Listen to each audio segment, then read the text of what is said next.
alive. Just like that. Hello, everyone. Just We like are that. alive, We're here. just like that. We survived exist. another week. Somehow, it has been a long journey, but yet again, it is Friday. So, yeah, we are continuing what we talked about last stream, a bit more prepared, I'd say, than last time.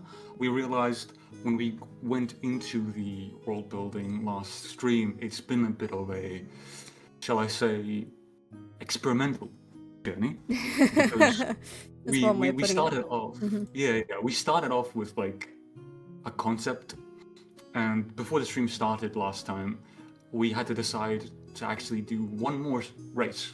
We said we wouldn't do more, but it necessitated one more race, and We we're said it actually wouldn't be now, done, and yet. and yes, and it was a big important lesson on what we do in world building, which is you don't always have everything planned out. And No matter how much you think you do. yeah, no matter what, it is always necessary to experiment.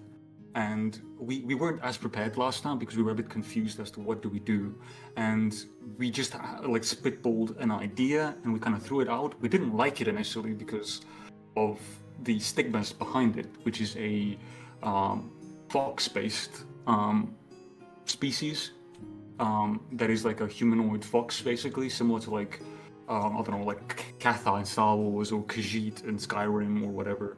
But foxes. But foxes. The more we kind of developed it, and I have been doing a bit of research the past week, as we said we would, and I actually fell in love with the idea of this species. Effect has gone in. Like, Yeah, on this stuff. so I did a lot of basic outlines. Like I wrote 6 pages, but those 6 pages are super basic. I basically just pinpointed ideas in my head that made sense for what we said in the last stream. And to kind of look back on what we did do. So the Radiant Steppes, as the name implies, is a predominantly steppe-based island continent. And as we can see, like steppes are, vast, dry, temperate grassland biomes. All of this stuff is well and good. And last stream we kind of talked about the environment mainly, with small hints towards the society that lives upon it. Ever since, if you scroll down to the geography uses on the page, I have outlined more of what we spoke about, what we want to be there.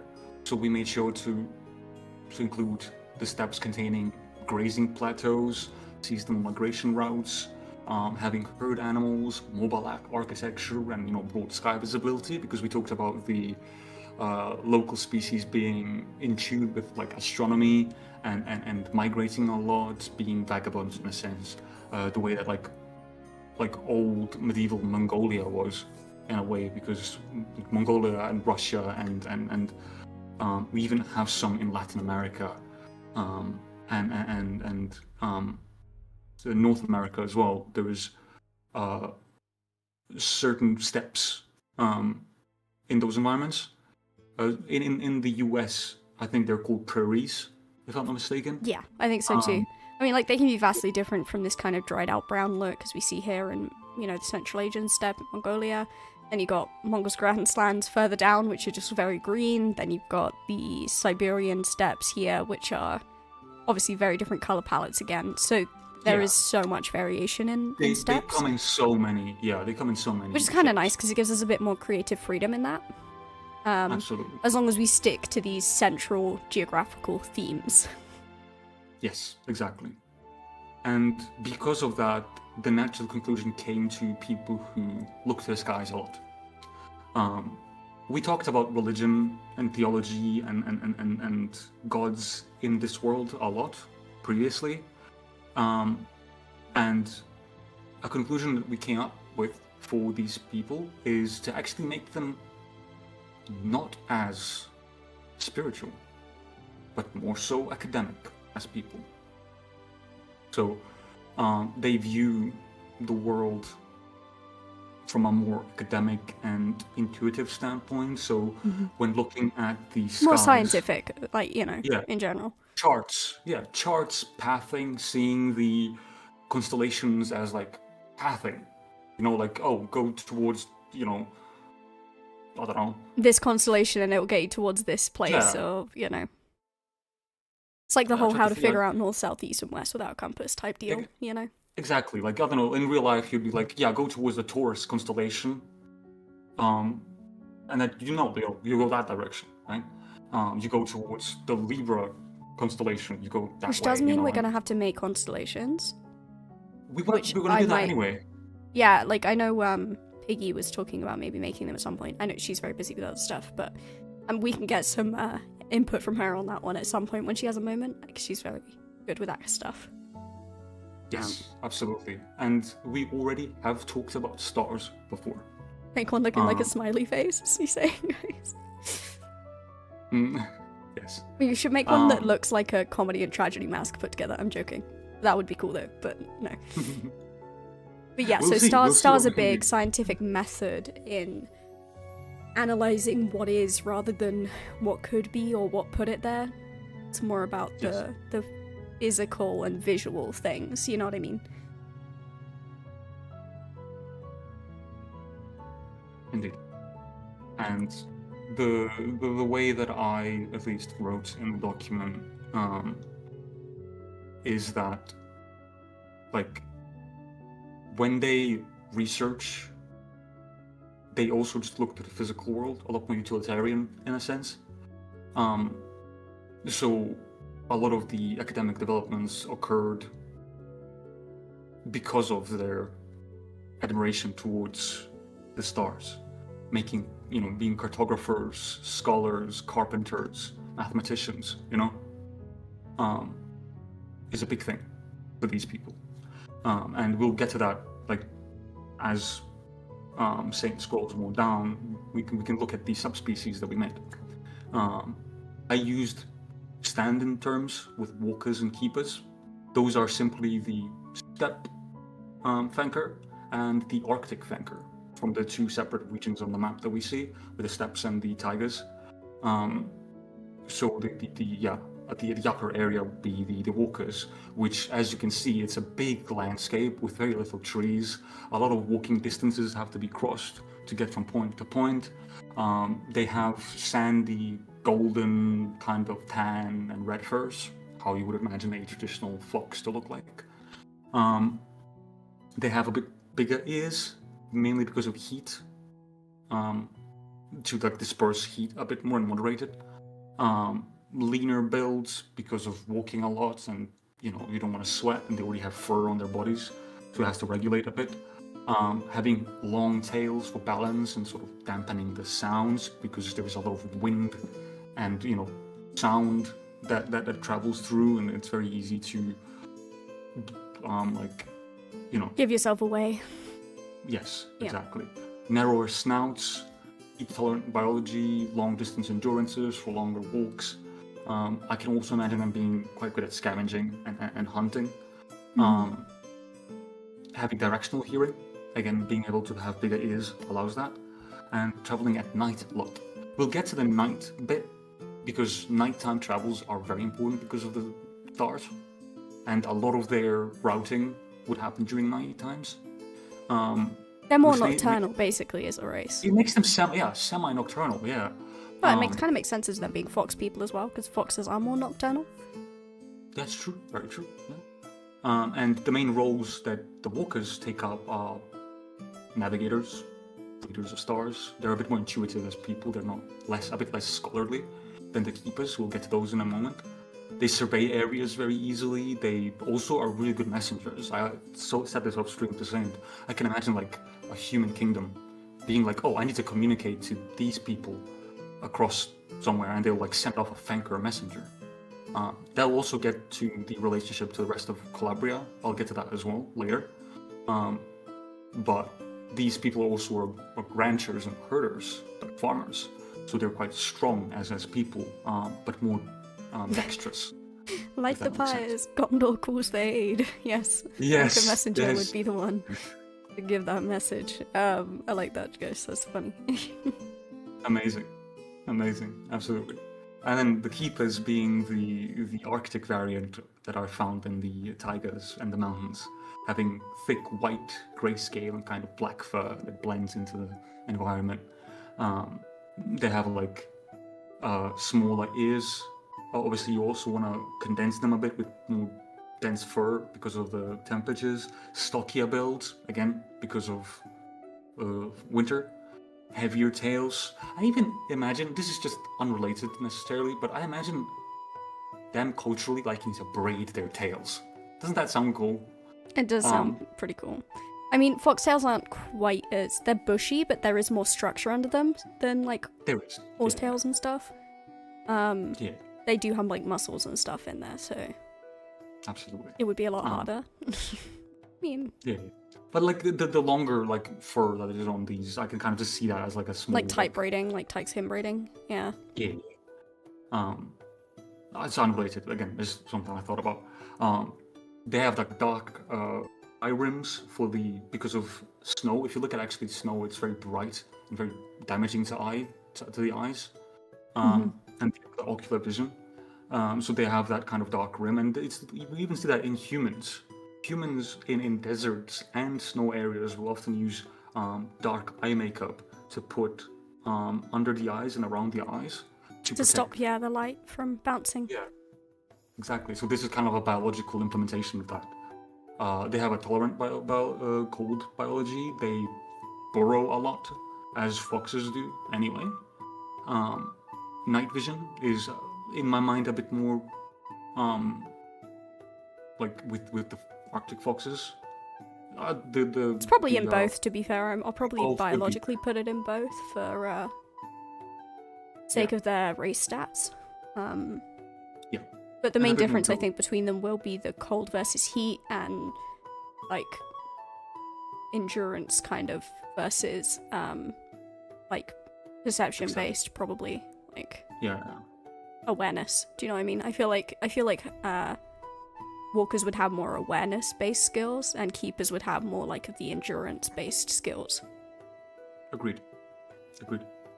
And roles, and in the next part of the page, there's roles that the keepers would have commonly in societies, being like observatory monks, kind of like being commonly in observatories. And kind of the observatories are the closest thing to like temples that these would have. They're essentially the equivalent of their religious institution. It's actually just observatories, basically. Yeah. They're archivists. These people are very big on archiving things, and the snowy landscape up there, you don't have all too much to do outside, but you have more time to spend inside. So archives will be commonly found in the Arctic regions.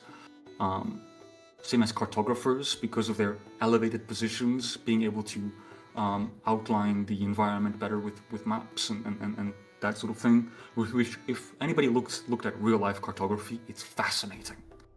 How people manage to think of how to map out land without any devices to look at the actual landscape. Oh yeah, you can look up the history of like how maps started to be made, like accurate maps were made. It's actually insane. I highly recommend the Map Men on YouTube for that if you ever want to learn about maps. They did some insane stuff. They've done a lot of that. Yeah. And like nowadays you have like 3D modeling systems that can do that for you. But like back then, to be able to like hand like the history of them, insane. Yeah.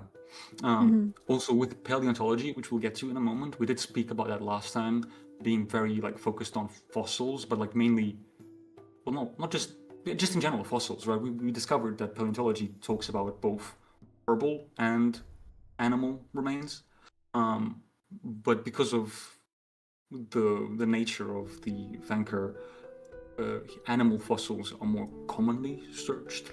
I think paleontology is animal fossils, isn't it? I think we kind of found out that it was for both last time. This is gonna be weird way of typing this. Okay, no.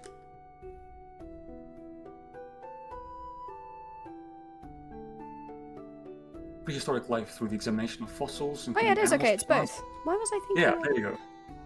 Oh Well, no, this is what happened. paleobotany is plant life, but paleontology is a blanket term. Okay, yeah, cool. Yeah, because last time we did this, Yeah, we also yeah. discovered this. Yeah. It's because I was thinking, so- yeah, paleobotany, and then there's paleontology, and then it's confusing. Yeah. Mm-hmm.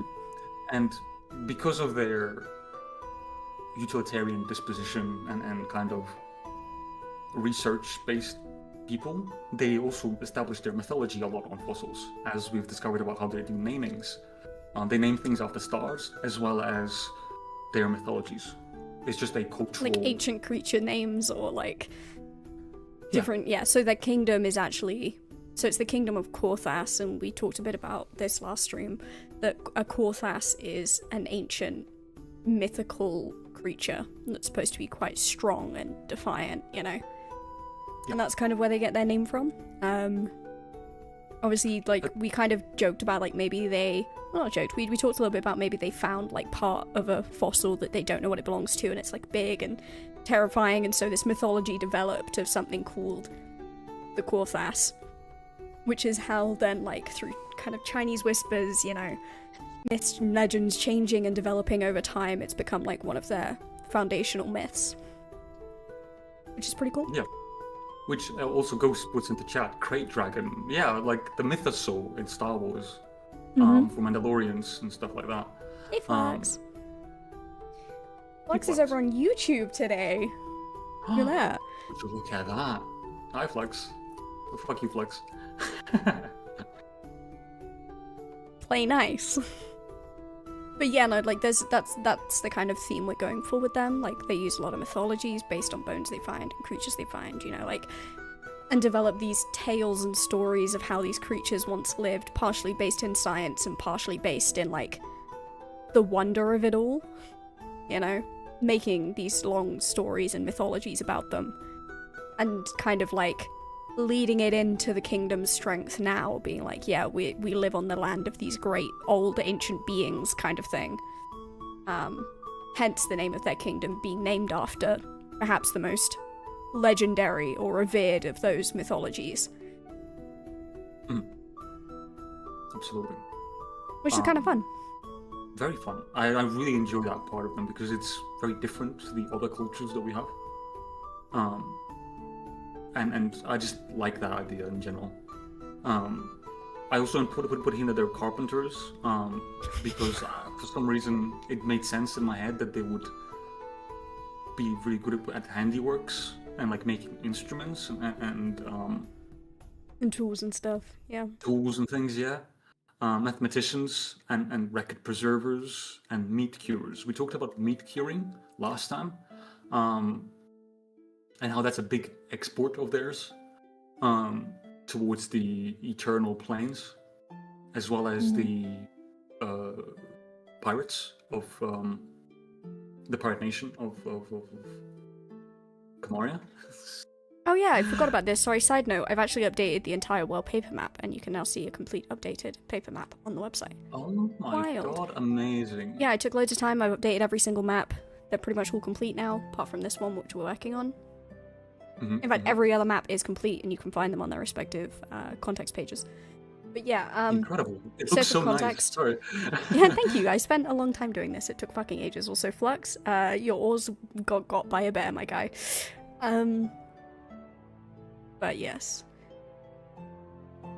Coffee mug circle stain? I don't have one of those on there, I'm afraid. I can add one to one and send it to you if you want a special map with a coffee mug stain on it. I will, I'll make that just for you, Ghost. But yeah, so, as you can see from the Radiant steps down here, Jesus, brain dyslexia, the Channel of the Lost here is crossable, I believe, 2 months of every year. If I've got my tide correct. Kind of at the beginning of every year, this is open for a couple of months, and then tide travels through and whatever, right? And during that time, they are able to trade freely with the Eternal Planes, and thus, you know, the Jade Mire and everything else, pretty much. It's easier to get to. The only ones they can really trade with outside of those seasons, I mean, obviously, Colabria can send ships through the ice fields, but, like, they probably wouldn't want to send ships through ice fields. Only the Colabarians really know how to traverse them safely. knowing that this is like, obviously, the world is not flat. Sorry, flat earthers, but the world is not flat. So, yeah, the Radiant Steeps can kind of go this way towards the Scarus Peaks. They can also trade with the Dawn Vale and Duskmoor, which they do by going kind of like up this channel here, past the Viridian Reef. But that's kind of a long journey, so really the best trade they get is in those 2 months a year with the Eternal Plains. So I just want to make sure that people understand why that's important, but yeah. Very true. And because of these specific kind of situations where trade can happen, it is very well regulated. And things that are found in the Radiant Steppes are quite valuable in the rest of the world. So as we kind of will work on more, is working on the way that the trade is regulated. We'll talk about that a little bit more as we develop the world. And as the title suggests of the stream, the reason we called it the missing piece of our world is because by establishing these, it actually made so much sense the more we built upon. 100%. We were definitely missing this aspect of our racial world development, and not just the race itself, but also just the context of their scientific development. We made chaotic inventors in the Obsidian Fells with the Jesuit, but we didn't really have any reason that the scientific method was being pursued by anywhere. We didn't really know how ships navigated, we hadn't developed how any of this stuff worked, so it was such a sudden eureka moment, really, of being oh my god, we needed this. As much as we were resistant to make something so new and complex, but we definitely needed to do it. Absolutely. And the more we'll find out more how the significance of them as well, the more we kind of look into it, I'm sure. We're just touching the surface of all of that, because I only wrote down outlines. Looking back more on the next points on the document with the ranching culture, as we mentioned with the walkers, ranching is important, and the way the migrations happen is the people almost walk with the migrations. That's kind of how I'm envisioning it, right? You domesticated animals, and these animals are naturally migratory. So they walk across the entire continent, basically. Across the steppes, certainly, the top part, yeah. Yeah, in the steppes area. And I kind of spitballed the livestock ideas. I did not give them names. I only gave them general descriptions. Kind of what they look like based on real life stuff. Yeah, and what they produce, because that's important to know. So with I thought of one sheep-like creature, which is a long-legged wool antelope, which just sounds really cool. These ones would probably exist more in this southern area of the steppes. Yes. Because of cold, they probably almost migrate through depending on the seasons. Because it would probably get too hot for them up here, so they might migrate down into the trees down here, and then back up in the etc. Yeah, as seasons pass. Yeah. Mm-hmm. Then I also made this kind of Stegosaurus buffalo hybrid, and full transparency, the reason I thought of a buffalo is because we've been playing a game called Icarus the last few weeks now, and buffalo Flex still here. Flex here, yeah. We've been playing too much. Well, Flex has been playing a lot, but we've been playing a fair bit of it, yeah. Yeah, and I thought of I might stream that on my personal Twitch at some point. I don't know, but yeah. Yeah, and having kind of those stocky kind of animals is great. So I thought of this Stegosaurus buffalo that gives us milk, meat, and armoring, actually, because they have these rich platings of bone on the spine, the same way a Stegosaurus would. I do love the idea of these Fenka using more bone and leather to make armor. It's just such a perfect kind of it's such a perfect way of encapsulating their culture. Yeah, exactly. And, with the fossil significance as well as their dexterous nature, it felt really fitting, right? Mm-hmm. So, and I also can see them making art. So making inscriptions into bone and writing on bone, and just beautiful artworks made out of carving. And like even making their armor carvings. Like I feel like everyone will personalize their armor. And Oh, for people who 100%. And like, just think players- about runesmiths and stuff like in this area. Like runesmiths Oh, putting yeah. like runes on the bones, carving and stuff. Like 100%. I can even the calligraphy being like a really big thing with these people. Like they would love calligraphy. And like as a player in this world, being a thanker who is really into their own culture, like do you know how much liberty you would have to design your own inscriptions and things on armor? So really nice. And A I lot more love freedom that. there. Freedom of expression and thought. Yeah. It's I also funny, it's thought almost of- like religions can be kind of controlling. Ah, Crazy. yeah. But I also made a little niche little feature about these hybrids, about producing low frequency rumblings before storms. And this gets us to like a big feature of the Thanker is they're really in tune with nature, not the way a druid is, but just as a By practical thing. perceiving nature Yeah. and the patterns And of nature. Using these rumblings, they'd be like, okay, a storm is coming, we have to prepare, right? And like in the next point, a giant burrower hare. These are rabbits. I just thought I like the idea of a big rabbit. Yeah, to be honest with so you. it literally has. Yeah. Yeah. That build tunnel systems that help the ecosystem, which is a real thing. Soil aeration is a Super thing. important for insect life and reducing ammonia buildup beneath the soil. Yeah. Exactly. And these, among other creatures, I'm sure we can think of more, but this kind of encapsulates why they're important, as well as they're natural collaborators and respected by the locals, because I thought of like, because of them having like long ears, they can detect predators early, so they maybe like stomp on the ground when there's predators and stuff like that, like real life rabbits would do, right? And hares. And they also produce meat, but I imagine that it isn't as frequent, especially because they're smaller than like something like the buffalo thing. Yeah, like there's plenty of other things they can get meat from, like the antelope and the buffalo that like... Yeah, but Like you say, they're know, collaborators in the sense that they can help detect predators and stuff. Like I feel like they're more respected for that than used for meat. Yeah, it's just the options there, isn't they're not like Like technically you revered. could eat them, yeah, exactly. Like if you had a party, like, you know, going through, then they 100% could hunt them if they wanted. The locals might not like it, but you know. And I'm sure like a cured meat of these hares would be more rare and more like valuable to sell, I guess. Could be a thing. 100% a harder target as well, you know. Yeah. Now the next one I'm very proud of because I was like a Vex and goat hybrid. Imagine what is that? So for context of anyone listening, a Vex is a water race in our world who are essentially like they have they're kind of like jellyfish mixed with humans, humanoid jellyfish.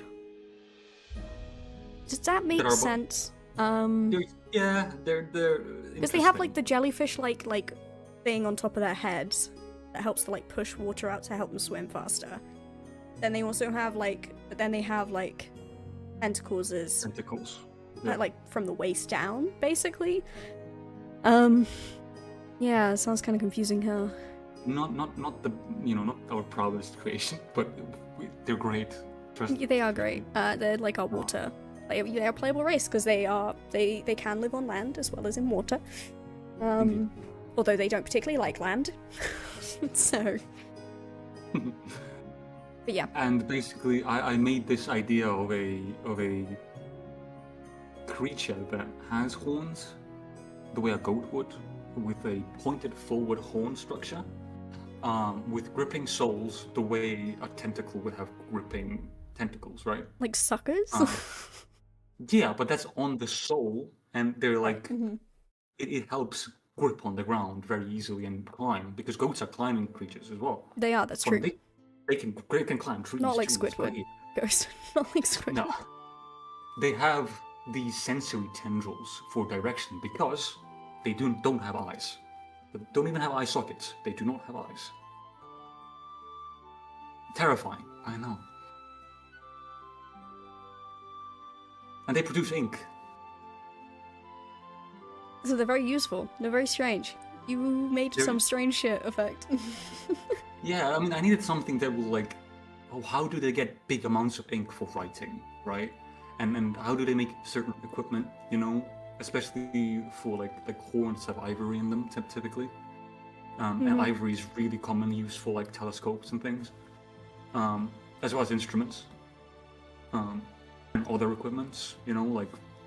No, it makes sense. It's just measurements. It's a look. I can't wait to see what an artist does with that. Yeah, and that's the point. Maybe I'll reach out to Andy, see if she wants to do that one. She's not so much a creature drawer most of the time, but it could be fun. Well, she has actually done a few. It could be fun. I'll challenge her to it, see if she... Yeah, I'll also ask my other friend, also funnily enough called Andy. Oh god, all the Andys. Yeah, who might be interested in that as well. But yeah, they're terrifying. That's hilarious. They sound fucking scary. They're not. I know they're not, but like they sound it purely because of the way you've written them. But we'll see how an artist does that because I can't wait. I can't wait to find out. Speaking of, if anyone is an artist or does voices or anything like that, voice actor, artist, even musician, we've got a few like sea shanty type songs written and various other things. Give us a shout because we've got some projects coming up. We have like a whole document full of stuff that needs art or voice acting. Yes. And if you want to give any of them a go, just give us a shout. We'll send you the document and you can have a look over it and see if anything takes your fancy. Yep. Ghost, get your head out the gutter, my guy. Oh my god. I saw that. Yeah, Ghost. What no? Like, we know you like your Twi'lek in Swator, okay? Like, you don't have to tell us twice. Alright, next one. A camel lizard. I thought of something that... I know it sounds interesting as a combination. I know. But stuff that for like riding and carrying things. And for like caravans, to carry caravans around. It was like I thought of like camels as carrying things, and lizards are very common on steppes. Funnily enough, which I didn't know. Oh well, I shall hydrate. I didn't know they were common on steppes as well. That's actually kind of crazy. I had no idea. Yeah, especially this is something I'd love to like explore as well. You know the flying, not flying lizards, but gliding lizards, right? With gliders. Yeah. They are very common in steppes as well.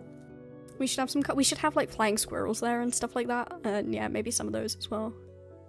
That could be really fun. A flying squirrel like mount. Imagine. Maybe not that big. I'm talking about smaller animals that are around the steps. I know. Yeah, I made this as like a, what are they called? Worker animal, basically, like a horse would be. But it's a bipedal, I think, was in my head. Not bipedal. You mean 4 legs? 4 legs, quadrupedal. Quadrupedal, yeah. Yeah, with padded 2-toed feet for like softer steppings, net frills because of the lizard thing. Yeah, for heat control. For heat control, their riding mounts. They travel a lot with caravans. They're really good for long distance travels. They're good for transporting fossils, moving gear, even combat steeds for war. Who knows, right? Again, I can't wait to see how an artist tries to put those two things together. I have you are no giving idea. artists some challenges with these. Yeah. Like, it's actually kind of crazy how many challenges you're giving with these. Oh man, you can type these up in the document. I mean, I'll describe them and do the best of my abilities. Because like, we'll grab it up for context for anyone who is potentially interested in doing art. It's not finished yet. You have a whole thing of how it's used, right? You can go through some of them. So we've got some voice acting that still needs doing. And then when it comes to art being needed as well, we've got plants, creatures, people, and gods that all need art, so we're getting there on that one. Plants, there's so many, it's unreal. Creatures, again, we haven't even gotten to creatures yet. Wait, there they are. This is what, 18 pages, and I haven't even done most of it. We've got a lot of creatures that need doing, right? Yep, a lot of things. We still there's more to add, and then we've got some people that need art for, like proper art for. So we got a lot going on, so if anyone is a creative and they want to get involved, whether it be for voices or art pieces, give us a shout. We got some stuff for you. Anyway, but yeah, this is gonna be fucking insane to try and draw. I can't wait to see how you try and describe this in that document. I'm not gonna lie. Just good luck. Just good luck. Alright, next up. Absolutely. Next up, so I needed something that gives. Ooh, we might need some emblems created at some point. I will make a list of. I will add that to the list on that document. Ghost. Why was that in need of more checking? I have no idea. Yes. Like emblems, because each. Sorry, real quick. What's it called? Tangent. Each nation. Yeah. Each nation will have a symbol that will then be flown on the flags of their ship. We've talked about this before. So every ship will have 2 flags, one which is their own, and one which is whichever nation they are affiliated with. So we will actually need, like, symbols for each nation. Just to let you know. And maybe some organizations as well, like shipping organizations and stuff like that. Hydrate again. Hydrate again, yeah. Hey, Duck. Oh. And posture check. Oh god, how did you know I was slouching, Duck? It's because I'm always slouching, I know, but like, don't worry about it. DM me some pictures, Ghost. I'll get, I'll add a new section to this document for emblems in the art section. Or like symbols and emblems, like company stuff. And 100%, if you want to take a crack at any of them, I will get on that this week. It will take me a while to type them all up and to get everything like organized and sorted. But yeah, give me a week, Ghost. Like by next stream, I'll have that document and I will send it to you. Because if you want to give a go at them, any of them, like you're so welcome to. Sounds good. Stop slouching. Ah, I can't help it, Doug. I can't help it. Yeah, do it on paper, send it to us, like just get a clear image of it and send it to us and we can just crop it and put it up on the website or we can scan it in some way. I was gonna say, if you want, I actually know an app that's called a cam scanner. It's free. That is operating as a real scanner. Oh, I've used that before for my work documents. Yeah. So cam scanner is a really nice app for like you taking paper stuff and digitalizing it. Yeah, just take a picture of it and it does it really clean. Yeah, we can then look at like making it into an actual thing digitally. It's not a problem. So either way, if you want to get either a scanner app like that, which you should be able to get on your phone, or you send it to us and we'll digitalize it and we'll kind of put it up there. Either way is absolutely fine. You just do it how you want to do it, and we can translate that, no problem. Okay? Yep, we'll figure it out. Yeah. Just try and get like a clean image, like, you know, lighting on it, preferably. When you make the real things, but like, for the ones you're sending me now, just don't worry about all that. Just send it to me how you want. Alright. Oh boy, yeah, 100%. You're making us some symbols, my guy. Alright, I'll get on that. I just checked your GM. Okay, I will get on that, making a list of all the emblems and symbols and things we need. And I will try and get it to you by next stream. And if not, then remind me next stream. But I will write it down now. I'll actually write it down in my planner right now that I need to get on that. Because yeah, we have got a load of emblems that need making, and I am not creative. So. Awesome. Well, I am, just not in the art side of things. Yeah, you are creative. Just not in art. Okay. Yeah, sounds next good. creature is a crystalline type of elk creature. So, in my mind, when I wrote this, I don't think the whole thing is crystalline. I feel like that'd be a lot. But crystalline in form, not an actual crystal, because there is a significance of crystals in the world, and I try to avoid that level of magic. These aren't magical necessarily. These are mineral rich and rare horns that grow on these, that annually regrow on the antlers. They're used for telescope lenses, which is and like glasses, lenses, like optical and stuff. Glasses, yeah. Or yeah, optic instruments of any time or any kind. You know, some like looking glass. You know, what is it called? The thing that like you like spy glasses, magnifying glasses. Yeah, anything like that. Yeah, Yeah, because you also have like laboratory kind of magnifying glasses that are used for like microscopes and Yeah, telescopes. so any telescopic lenses or optical instruments are going to be made of this kind of crystalline horns that are like antlers that grow on these elks, which makes them Yeah, quite a fun, rare resource, but it also adds a lot more into the world, you know? yeah, and they're also good for vanity and prestige and status. So like just to be able to be bragging, being like, "Hey, I own a ranch of these. You Or even don't." just owning one. It would be Where's like yeah, noble people like having it as a house pet in my brain just makes me laugh. And 100% would be a thing. absolutely. like how noble people own horses and stuff. It's like, nah, I own a crystalline elk thing, whatever we call them. Yeah. Yeah. We'll figure out names. Obviously, these are just placeholders. But Very much yeah, placeholders.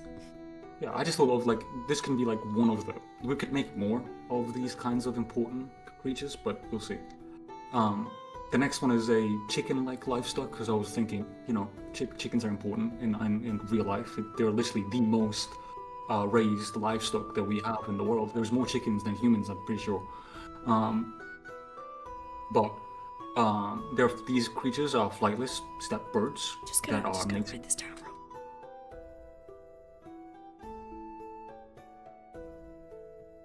Continue.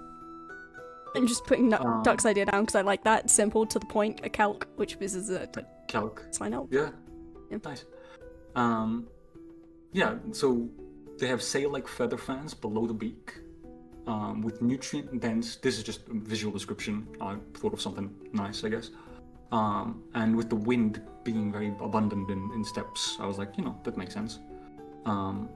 They have very nutrient-dense eggs, which I thought were like, these people travel a lot and they need stuff that is sustainable. So having nutrient-dense eggs, they can also use the feathers to make quills, get meat from them, eggs, and wind instruments from the actual sail feather. Made sense, you know? Yeah, and for like arrows and things for hunting as well, like having a fletch on the end. Yeah, exactly. Also, Duck, you are not just a pretty face. This is true. You have got a good brain. I can concur. Indeed, he does. Sometimes. I don't know. He's contributed a fair bit. I'm still waiting on that duck, though. You know what I mean? I'm still waiting That's on the that thing, wizard you know. duck. He gets distracted very easily. I'm just saying. But also, like, I can't say anything because, as you just said, with me, soon TM, with you, soon TM. Okay, like, I get it. I can't say shit. There's so many things that I've been like, I'll have that done soon. And then, like, 6 months later, I'm still working on it. So I forgive you, is what I'm saying. And he goes, yeah, dude, I get you. ADHD autism here, like, fuck me, brain, it's not. Unless I'm hyperfixating. Oh boy. Yeah. But yeah, so, I mean, yeah, it makes sense for them to have some kind of chicken-like livestock, 100%. Yep. And, like, I like the little details of having, like, sail-like feathers, feather fans below the beak and stuff like that. Like, I think it just gives it a lot more character. Which is befitting of this area as well. So, 100%. Okay, last but not least. Is this the last one? Yes. As far as these things go, yeah. Yes, So, yes. this one I'm actually very proud of thinking of, if that makes sense.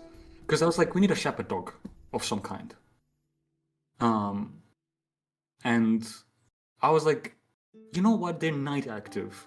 So having a bioluminescent dog that is basically a beacon and a predator deterrent, because it's intimidating to see these things, with like, it just felt right.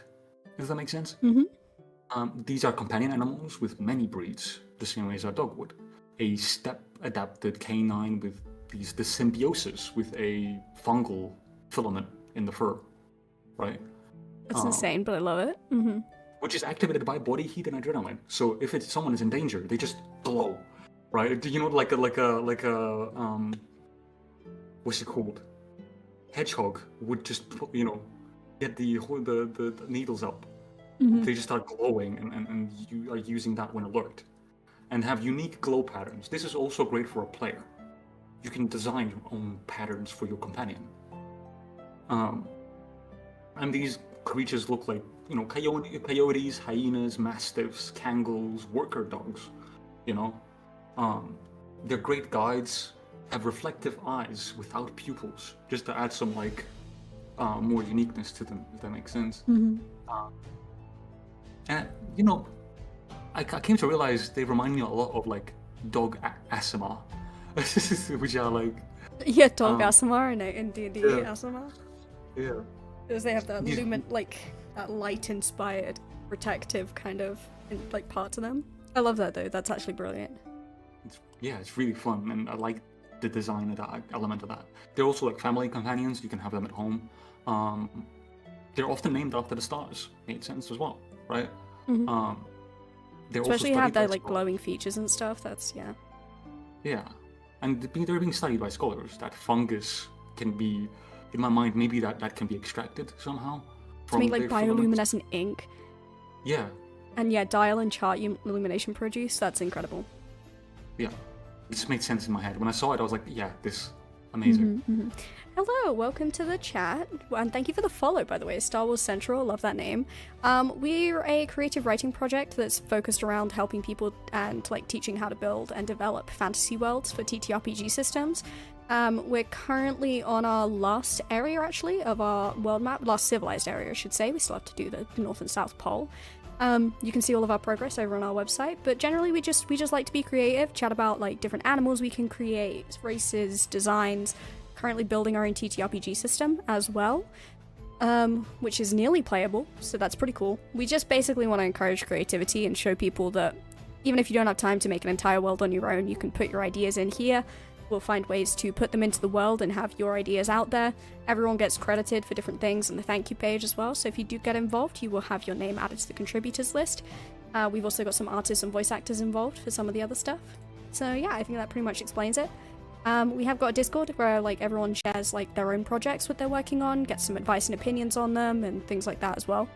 So if you're a creative kind of person and you want to join a bunch of creative nerds like us, then absolutely join us.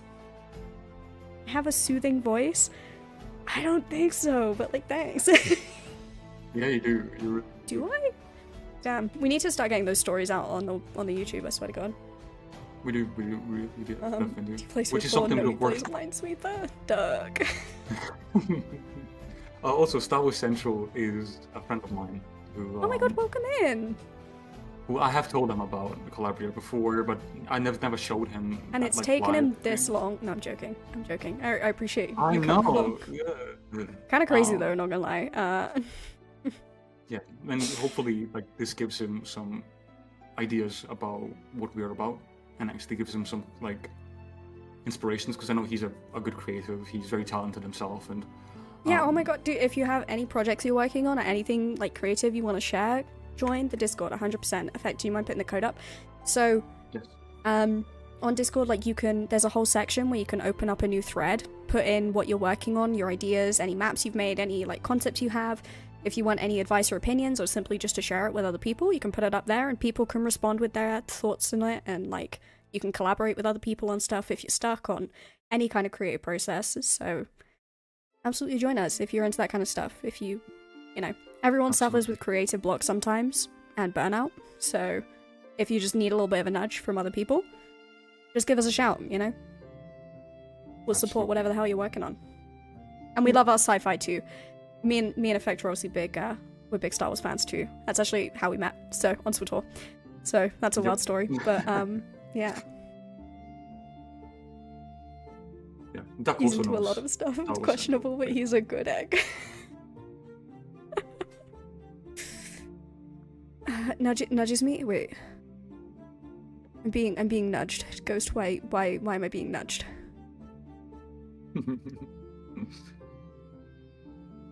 Oh God, they all know each other. Duck, don't scare them away. Duck, they just got here. Yeah, no, the Duck knows. I know. I'm joking. Yeah, don't worry. We're waiting on Duck to make us a wizard duck as well that we'll put into the game. We've been waiting for 6 months. We've been waiting for like more than 6 months at this point. But you know, we forgive him though, because again, like I keep saying soon TM as well, so I really can't say shit. Yeah. Whoops. I mean, oh, also you can still scare him away. What do you mean? But also, real quick thing as well, if you are into like any kind of creative writing type stuff, and sometimes you just want to try out your creative writing on something else, you're welcome to take any inspiration for any of the stuff that we have done, and then we do actually post stories that people have written, some of them like pretty short, some of them a lot longer, you know, that people write. Well, who knows? Some of them are full-on thesis on magic, which for some reason, there we go. So this is like a fucking 20-page thesis. But yeah, so if you ever want to just like give a shot some creative writing and want a topic, like you can even message me and I'll give you like a concept to write something on, like give you some pointers and then see what you do. And we, you know, I'm more than happy to post stuff that other creative people write up and give them the credit for it, just in case, you know. It's just a fun little creative community. Absolutely. We're not all that insane, I promise. Well, we don't bite. Well, I'll get back to you on that one. What do you mean? Why haven't I've told you about this many times? Don't start this. Don't start this. Literally told you Insane about is this. insane, multiple Ghost. times. Wow. You've known me too long. You see through it. Saint, Iona, that bitch. I don't really mind, to be honest. Just, whatever. Yeah, see, Ghost gets it.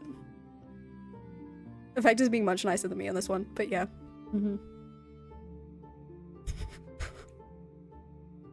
You guys ever played like Jackbox, right?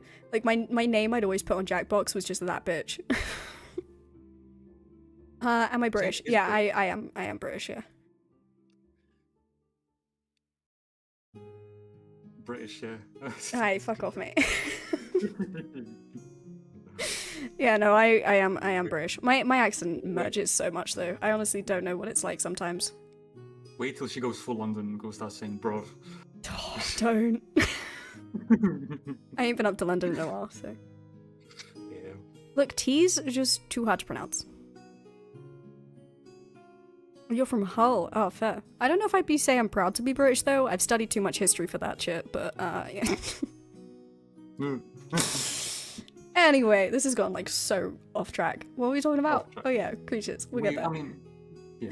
No, but it's nice. I'm glad that people are coming in and talking with Oh, us. 100%. Come chat with us We try anytime. to, yeah, absolutely. Yeah, we're trying our best with these, and we're just I don't now drink anymore, Ghost. But yeah, we're trying our best. We're getting there. Yeah, and right now we're just going through a final civilization out in the Radiant Steppes at the bottom left of the map, as you can see. Ignore, like, everywhere it says name right now. It's because we haven't named them yet. But, like, we're getting there. Yes, absolutely. Baby steps. Yep. The best at ruining other countries, maybe. Yeah. I'm not going political. Not doing it. No. Not doing it. Right, No. yeah. Yeah. But yeah, I do like this canine you've made. I think it's really, really fun. And doing like animal companions and doing ones that can be like traded and like for like pets and stuff. Is definitely I think we need more animals like that because we currently don't really have many domesticated animals for that kind of format. No, we don't. And this could be a nice introduction to that and Yeah. kind of producing more as we go. We should definitely go back to some of the other places and make some more there as well. I think that would be a really nice one. Yes, absolutely. And if anyone else has ideas, since everyone's in chat right now, you can always help. Yes. But yeah, so going further back onto this species that we made, the astronomy culture of them is a big one. Yes. So I touched upon the theology because astronomy is their philosophy, basically. They're agnostic in their beliefs. They acknowledge divine power. They don't really worship anyone. To them, stars are sacred. They're not gods. Storytelling and oral traditions are what carries their myths across. Constellations are symbolic to migration routes, as we mentioned earlier, because of how they are as a society. They have tools that they create to do that, so that you have portable astrolabes. They use bone and tablets to make star charts. They use kind of these sky measurement staffs and horizon rings to measure distance, and it's like a more elaborate way to work out their Elaborate, but astronomy. still very much of the time, more medieval tech, which is pretty cool. Yes. We Yeah, like which Effect has done so much research on this. I've got to give him major credit on this where it's due. Like, Yeah. there's so much stuff that we're going to be writing into this. I will probably.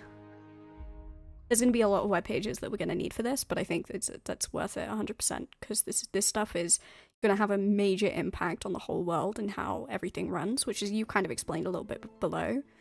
But yeah, I think it's a super important fact, and yeah, I just want to give credit where it's due. Thank you. And thank you as well, Sam in chat. But yeah, so that's kind of my thought. Like I was researching a little bit on the old techniques. Again, fascinating things. To just map out areas using these kind of horizon rings is really fun because you're using the Earth's the Earth being like a globe, basically. To Again, sorry, flat earthers, measure. you guys are wrong, but yeah. I'm just saying. Yeah, unfortunately, our world also isn't flat.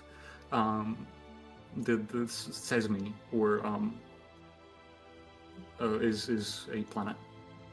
Hold on, And we it's got an planet ad shape. up. We got like 40 seconds to just do it. Okay, I'm just gonna give Duck. Wait, hold up. Let me just give Duck a subscription.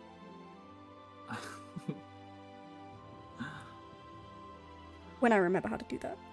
There it is. Doing this from my phone. You're fine.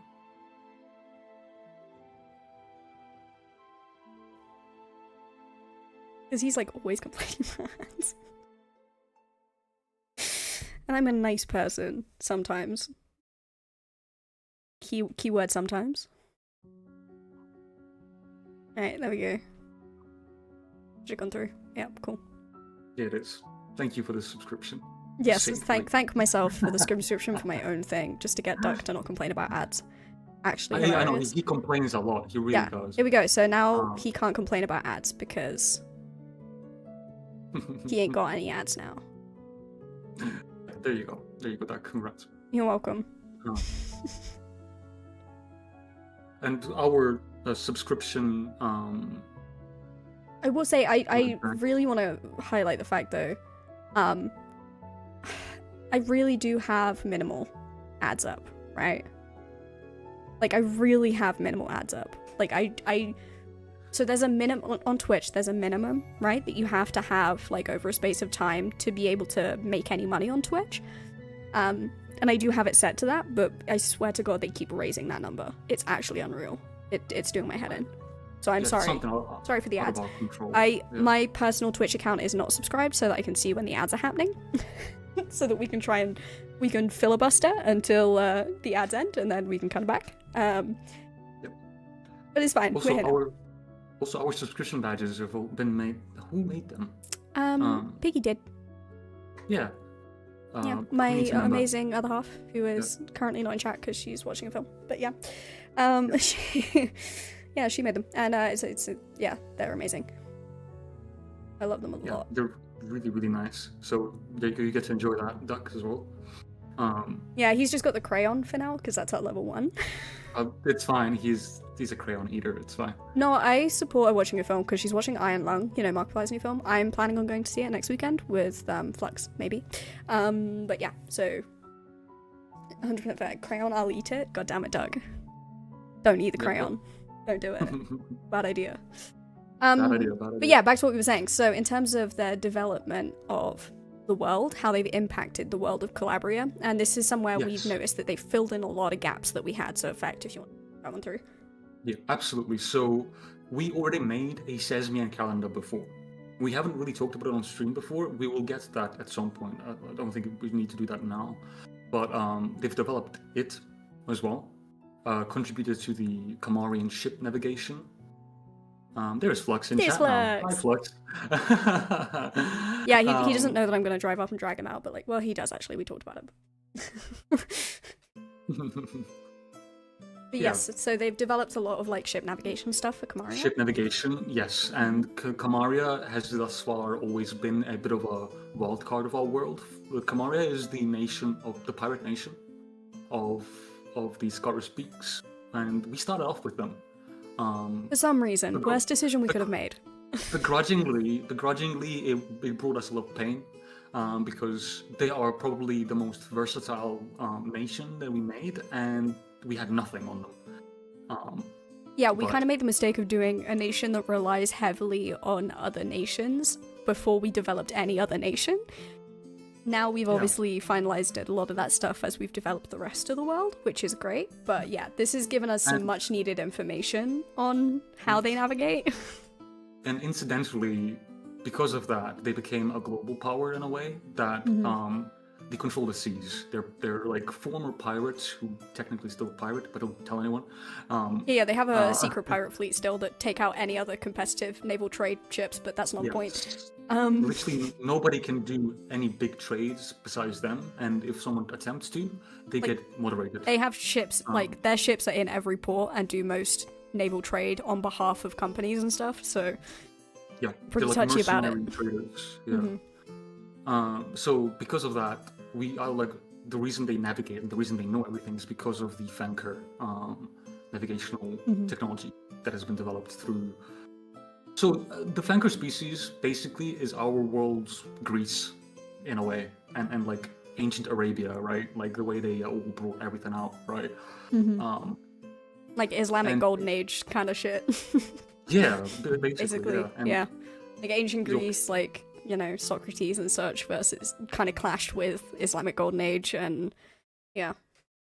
Yeah, everyone had their own kind of developments, and even like ancient Chinese technology. They're in its basically own just the way. smarter scientific guys who help bring a lot of modern stuff into the world. But and that like continue to be carried over through colonial powers and stuff like that in the world. That includes Calabria too, not just in our world. Because the humanity came up in Calabria, and the migrations have brought around a lot of they're like a parasite, right? They're just everywhere, and they brought everything along with them as well. Yeah, humans are everywhere in this world. Yeah, and the contribution that the Fanker gave is the ship navigations, primarily to get everywhere. They also have a lot of quiz culture, so having lectures and being quizzed and things is what they Nerds, no, I'm joking. In a good way. They are nerds, in the best way. Yeah. Text memorization is significant in order to sort of contain the oral traditions that they have. They've memorized text, and that's how they became as smart as they have, and how everyone can rise to the occasion in the society. And ancient Fanker are the founders of many modern systems that we have in the world. Everything from philosophy to mathematics to physics to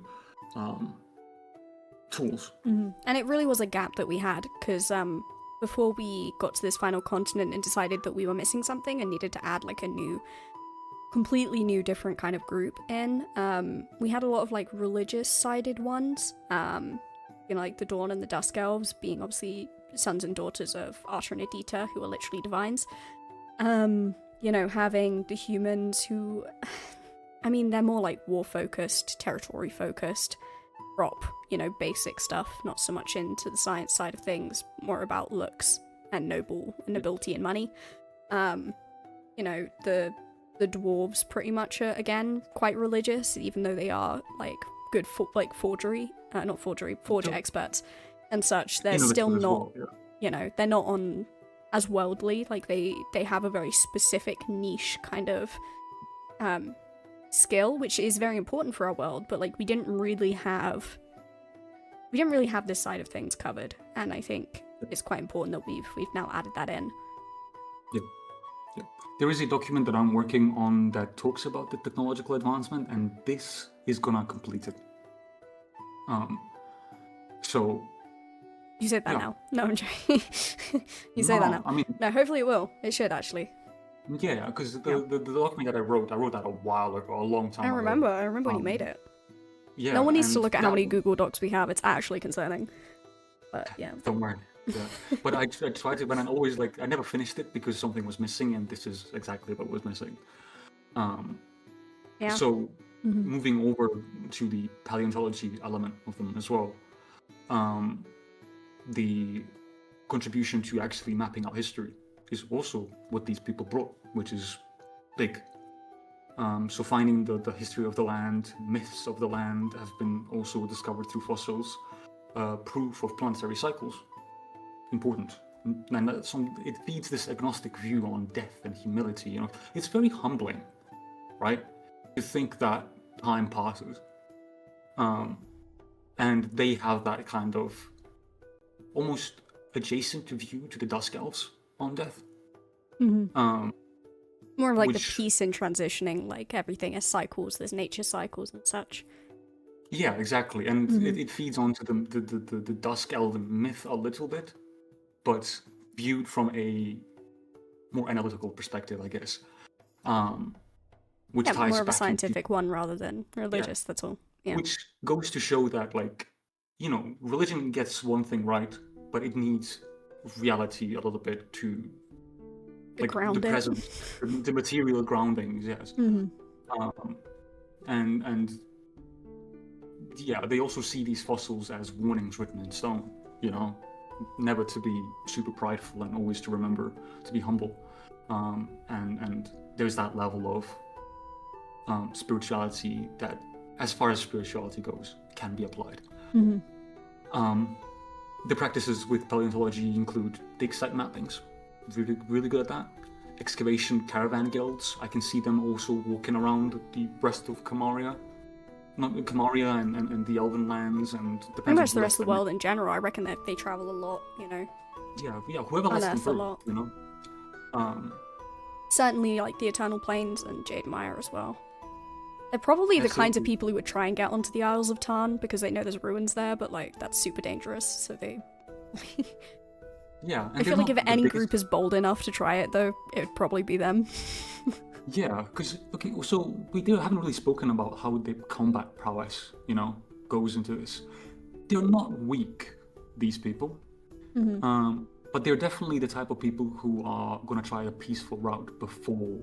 And if they fight, like they'd rather avoid than face, but they can face if they need to. Yeah, and if they self-defend, you know, they'll bring some fire. You know, they're not weak.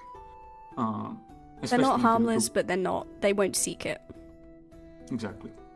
Yeah. And they've contributed to discoveries that feed history and myth in general, as I mentioned before. I could even see them like bringing around like world tour fossil exhibits, like almost like how circuses move, but like nerdy circuses. Nerdy circuses. Yeah, we're gonna have to come up with a better name than that. Yeah, of course. But I'll touch base on that at the end here as well. But the final bit is funny. The final bit is the settlements, which I know I've been talking for an hour straight now about all this. But the important bit about thank you. That's okay. Is the way that they settle, right? We have the caravanic cities, which serve as a trade, field research, and war outpost situation. Hey Lee, welcome in, and I shall hydrate. Thank you for making sure I don't die. Yep. Probably need to drink more because I'm yapping. Yeah, I got that dry throat from talking too much. Alright, go on. No, but we should probably like look at the other maps that we made and implement the Fenker caravans. Yeah, we can add more of like these tent with like horse icons around in the other maps, I think, to indicate where Fenker groups tend to reside across the world. Obviously, that's something I'll go into and do off stream. Yes. We do need to do a newsletter today. We will put a newsletter out today about everything that we've been doing behind the scenes, and obviously we made so much. There's a lot going on. We will get a newsletter out tonight after stream, just to kind of keep you guys in the loop as to what we've been up to. And for anyone who's new and doesn't know where to find that, you can either go onto the homepage on the website, just here, and find it in the latest news section. There's also the newsletters tab if you want to check back on previous newsletters and things we've been working on. And of course, we will also post it in the Discord. So it's 3 places you can find your newsletters. We'll get on that so you can see what we've been working on. But yes, that's a behind the scenes thing. But I will add those like 10 icons for Fenka caravan groups everywhere. Very much so. But yeah, we'll look at that as well, and those will be like seasonal cities as well that I'll mention in the document, which are kind of there for the migration cycles that occur on the actual steppes on the island. Mm-hmm. And then we also have knowledge cities that serve for preservation, libraries, workshops, sky towers, observatories, and academies. Yep. So there is a lot to be implemented into the rest of the world through these people. And to make a final point on the settlements, because we haven't really been working on the map all too much. Not today. We'll get there. Yeah, we'll get there. Next week we'll go over like the actual naming conventions and maps and everything. That's exactly. no problem. And you have use these... no idea the start of it. Star Wars Central. Whatever you want me to call you. What do you want me to call you? Star Wars Central. Is there a name you'd rather go by? Yeah. The. Okay. I'm just gonna flick through. This is how many Google Docs we have of different information on different things, different areas, different episodes. Okay. Still scrolling. It's having to load more as we go. There you go. Like this is so much information. Sam, okay, nice to meet you. Yeah, we've got so much info, which is slowly making its way onto the website. You'll keep an eye on, like, if you read the newsletters, you'll see kind of like what's been added and what you can have a look at.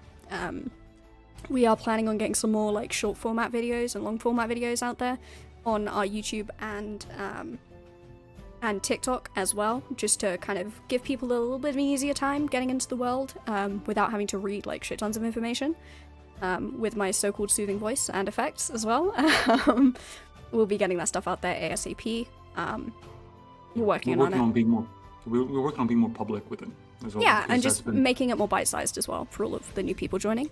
So keep an eye out for that stuff. We'll put announcements out in the Discord and everything as and when we kind of start getting that stuff going. Absolutely. So you can learn in bite-sized pieces basically about the different things in the world, because there's a lot of things. Yeah, Sam, so we have everything from mythology to, like, everything, you know, gods, mythologies, realities, magic, everything's been developed already. Planes of existence, which actually exist as dreams, is a whole thing. A whole magic system. Class very system, unique system. Subclass system. Yeah, I'm currently working on a TTRPG system, which you can see kind of how far we've gotten up to if you go into the Lore Index Calabrian system. A lot of it is up. Like, you can have a look at all the base stats, point system, how to play, which is a lot, including optional rules. We have a sanity-based system. It's very dark fantasy, I should specify right now. If you're expecting all sunshine and rainbows, you will not find it. Please go into this knowing that you may come across dark themes. It is something I want to definitely emphasize. But yeah, we have madness and phobias, the magic system that's been built, how it works, schools of magic, etc. The Fenka are yet to be added to the playable race screen, but they will be added soon, as well as optional half-race rules, and then we also have 8 different classes. Each one has 3 to 4 subclasses, which is kind of crazy.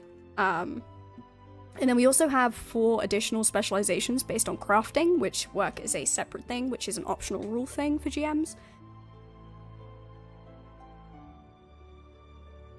I am 99% sure I did Ghost, yeah. But yeah, so check out stuff. There's a lot of stuff going on if you do fancy checking it out. Obviously, there's a lot of stuff that hasn't been added yet, so if you have any questions, just like ask us in Discord. We'll get to it. Yeah, Sam had hosted a old Pathfinder campaign. It wasn't D&D. Pathfinder? Oh man, them magic rules be crazy. Yep. I hate. Some of the Pathfinder rules. I could never. I played a lot of D&D 5th edition. I've been a GM since I was 13, so for 12 years now. Giving away my age there. But yeah, no, Pathfinder. That's a whole different beast. A video game narrator. We'll see how the videos do on TikTok as to if people agree with you on that one when we start getting those up. It'd be awesome to make a video game, though, in this Yeah, world. we like, no lie, we have enough here to make several video games worth of content, like open world games. So, you know, any game devs out there who want to take something on, we got some ideas for you. We got some storylines.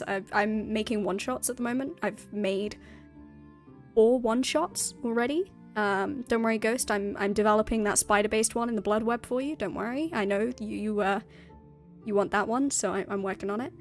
So yeah, we've got so many stories in this world, so many different facets that would create great game content. Don't let EA find out. Like I would ever let EA touch any of this shit. Fucking hell. I mean, I will also mention though, for Sam or anyone new in watching, we do operate under what's called a Creative Commons 4.0 attributional license. You can check it out on the website if you don't know what that means. You can actually click on it down here, and this will actually link you to what that means. You can have a look how it works. Essentially, the long and short of it though is anyone can use the content from here, anyone can adapt it, anyone can make content and even monetize content based on this stuff. All you have to do is obviously you need to give credit to the original source, which is the Colabria Project, links to our website, etc. And yeah, just make it clear that, you know, it's based on the content, but you can monetize it as much as you want. You can make stuff on it, like, no problem. Play campaigns in it, no problem. Yeah, I think that pretty much covers it. Like, you won't get any copyright on you. As long as you, obviously, again, make reference to the fact that it is from this original source. I'm afraid you can't do that because it's already under a 4.0 license, so... Sorry, Ghost. Don't worry, we're protected. It just happens to be under a Creative Commons license rather than, you know... There's multiple different kinds of copyright license, but we're not going to get into the details of that because that is, like, so boring. Legalities are just, yeah, brain rot. 3D renders? Dude, go for it. I mean... Please. I can send you the same artist document that I've been sending other people of all the stuff that we need art and designs for. Oh, you sent it to him already? Amazing. I'm still working on it. There's still so much stuff that needs to be added. We're just not even going to get, like... There's so much stuff that needs happening. But yeah, 100%. Like, I need to get Ghost on there because we're going to also do emblems and stuff. We've got so much stuff going on. So... I love it. It's great, Brennan, actually. if you do contribute in any way to, like, art, voice acting, any music or anything like that, you will be credited fully on this page, on the credits page, as well as with a link to your whatever social media you might want to link to. Like, obviously we want to make sure that everyone gets full credit for the work they do, and if anyone wants to find them in any way, shape or form, they can do so. Like, currently we have got links to a few different people who've already done some artwork and voice acting. Obviously, myself and Effect here aren't linking ourselves, because this is us.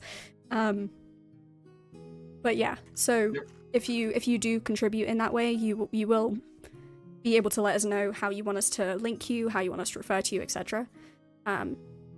Just so you can kind of get your stuff out there. Use it as a portfolio if you want, like anything that you make for the project. Obviously, we'll be happy to corroborate and, like, tell people that, yeah, that was you worked on it, and yada yada yada. Like, again, creative hub, right? We want to encourage creativity and give you guys a platform to put stuff out. So yeah, so we can link your YouTube if you wanted, for example. If you were to make stuff, we can link that, no problem. So just think about it, but no pressure at all. We keep getting really off track. Okay, last thing we're going to talk about this stream. Colabria and Golden Age. We talked about this already. Yes. Kind of. So we've been talking about it the entire time we talked about the world. Yes.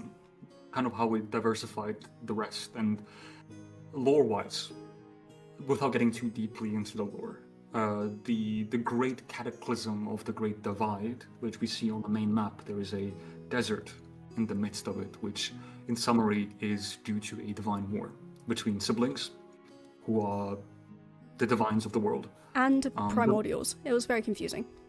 And primordials, yes. Mm-hmm. And it scarred the world, which is a primordial herself, which is a whole facet of mythology that occurs in the world. and reality, not just mythology. It's real. Mm. And when this sort of cataclysm happened, a lot of the world was divided, regressed, and became hostile again. Kind of de-evolving a little bit. So the modern Fenker developments put their civilization in a golden age. Across the world, there are now institutions with kind of traveling scholars, patron caravans, academic competitions, public debates, open lectures, translators, scribes, and they kind of took over the scene of spreading what they preserved, because they were so good at preservation, they were so good at oral tradition, and it kind of made them evolve, even though the world de-evolved. Where so many other nations were affected by the destruction left in the wake of the Great Divide, the Fenker were so out of the way from it all that they never really had that issue. In fact, I'm pretty sure pretty much every other civilization was affected by it in one way or another, except maybe the dwarves. No, because the dwarves were, because the Mesa dwarves were, like, mostly wiped out. Like, there's, you know, so the Fenker were the only ones who really avoided that, and because of that, they were able to thrive where other civilizations were trying to basically just figure themselves out again, like, trying to get back on their feet. Yeah, other nations fall, the Fenker rise. And they rose in the fields of astronomy, mathematics, optics, navigation, fossil biology, cartography, mechanics, and arts. And thrive to this day. And their social structure, to finalize our talk, which will nicely segue into the future stream that we do, is I haven't spoken anything about politics in this document. Because I'm going to be doing that. That's, Saint has expressed an interest in that last spring. I did politics at uni. I understand a lot. Yeah, she's I can write it a lot better. Field. Yeah. And the important thing is, this is a kingdom. Like, all of this is a kingdom. And their social structure is a bit unorthodox to a typical nobility-driven kingdom. And kind of diversifies the term kingdom a bit more, which I like, personally. And the ranking and the ranks that are established are done by contributing to the workforce. So, the leadership of individuals rotates based on expedition purposes, whereas the government level ranks are separate and down to political topics, which Saint is going to develop. I remained neutral, and I've forwarded the social It's kind of a, like, multi-level structure, basically. So yeah, you got your local leadership, which is literally, like, based on what they're able to contribute. Your more political ranks are obviously going to be more nobility-ish, but still not kind of in the same way. And there is going to be some, obviously, as there is in any political structure, there's going to be some competition in it. There's also going to be some people who don't like other people. Like, there's going to be a lot of splits and divided sections of the politics of this place, but I will get into that maybe next stream while we look at some of the other features on the map that we're filling in. Yep. I think that also, once we figure out the politics, it's going to help with some of the naming conventions too, because as certain people rise in power, norms rise as well, and culture rises with it. Don't worry, Flux, I'm going to keep the politics stream strictly just based on this fantasy system, and we are going to try our best to not rile up any political actions.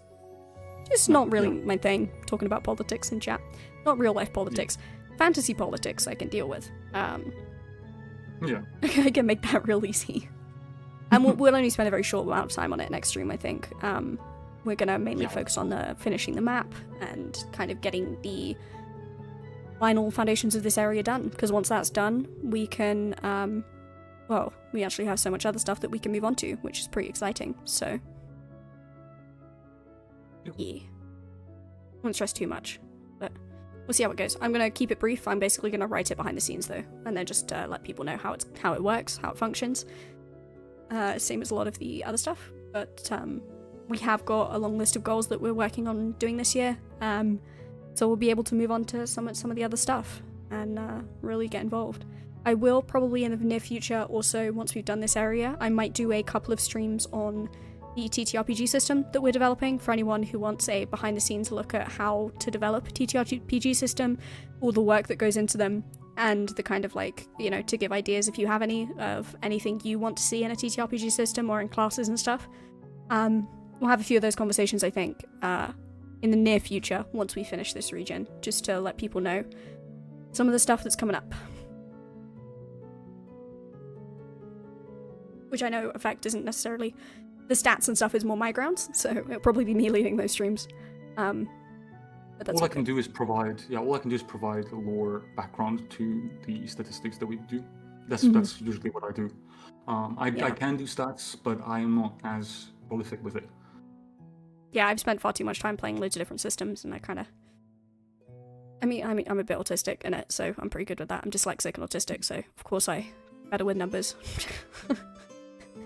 Just a fact. But yeah, it is 10:30. That's our traditional stream ending time, so we are probably going to call it here. I think we're in a good position. So next week, what we will be doing we'll be starting at 8:30. Sorry, we're a little bit late this time. Obviously, like I had some stuff going on. But next week, 8:30 British time, we'll be finishing this map, getting all the names of everywhere sorted, talking a little bit about how their kingdom runs politically, and hopefully that'll finalize the region. Dystastic, that's hilarious, Flex. Who fucking named it dyslexia, man? It's such a rough name for someone with it. But yes, so thank you so much everyone for joining. Obviously, Sam, if you haven't already joined the Discord, do so. If you have any ideas or things, same as everyone else, that you want to let us know about between now and next week, don't be shy. Check out any channels, check out anything you might be interested in, and if you have any questions, let us know. Hope to see you all next week. Effect, do you have anything to add? Nothing particular. Thank you all for joining us, and thank you for... Oh, there's an ad break going.